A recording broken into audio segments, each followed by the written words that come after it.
Expliquez-nous Rémi Bossaron. Face à la guerre menée par Vladimir Poutine, l'Ukraine s'est adressée directement aux mères des soldats russes. Pourquoi? Oui, c'est le ministre de la Défense qui a lancé cet appel. Les mères des soldats russes capturés en Ukraine sont invités à venir les chercher. L'Ukraine promet de donner toutes les informations nécessaires sur les soldats qu'elle fait prisonniers. Elle a mis en place des numéros de téléphone, une adresse mail destinée aux familles russes qui n'ont plus de nouvelles de leur enfant. Et s'il apparaît que cet enfant, ce soldat, a effectivement été fait prisonnier, la famille pourra venir le récupérer à Kiev en passant par la Pologne. C'est l'engagement pris par l'Ukraine qui, évidemment, cherche à se distinguer des méthodes russes.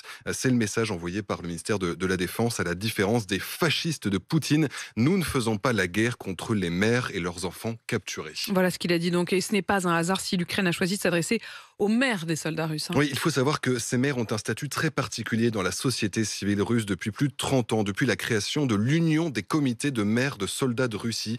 C'est une ONG qui est encore aujourd'hui l'une des plus actives dans le pays. Elle avait été créée en 89 à la fin de la guerre en Afghanistan, mais c'est surtout lors de la guerre en Tchétchénie dans les années 90 qu'elle a commencé à peser face au pouvoir, alors que déjà à l'époque ce sont beaucoup de jeunes conscrits qui étaient envoyés au combat. Des mères s'étaient alors organisées pour aller chercher elles-mêmes leurs enfants sur le front et elles les retrouvaient parfois morts, abandonnés par l'armée qui ne cherchait même pas à les identifier. Ce mouvement était alors devenu un mouvement d'opposition non seulement à l'envoi des conscrits, mais aussi tout simplement d'opposition à la guerre. Et depuis, ces mères de soldats ne cessent de se battre pour le respect des droits de l'homme au sein de l'armée russe. Et donc, à travers ces mères, l'Ukraine, elle espère toucher la population russe? Oui, et ce n'est pas la première fois que les Ukrainiens communiquent ainsi sur le sort des soldats russes, des soldats dont on dit aujourd'hui qu'ils manquent de nourriture, qu'ils n'étaient pas assez bien entraînés, qu'ils ne savaient pas qu'ils allaient devoir se battre. Tout ça, c'est le Pentagone qui l'affirme, et ce désarroi des soldats, l'Ukraine l'a déjà affiché aux yeux du monde. Hier, c'est une vidéo qui est devenue virale sur les réseaux sociaux. On y voit un très jeune soldat capturé, mais réconforté par des Ukrainiens qui lui offrent du thé et qui lui proposent d'appeler sa mère pour lui donner des nouvelles. On se souvient aussi de cette scène lors d'une assemblée de l'ONU lundi à la tribune. L'ambassadeur permanent de l'Ukraine avait lu ce qu'il présentait comme un message envoyé par un soldat russe à sa mère, son dernier message avant de mourir. « Maman, je suis en Ukraine. Il y a une vraie guerre ici. J'ai peur. On nous avait dit qu'ils nous accueilleraient. Ils se jettent sous les roues de nos véhicules.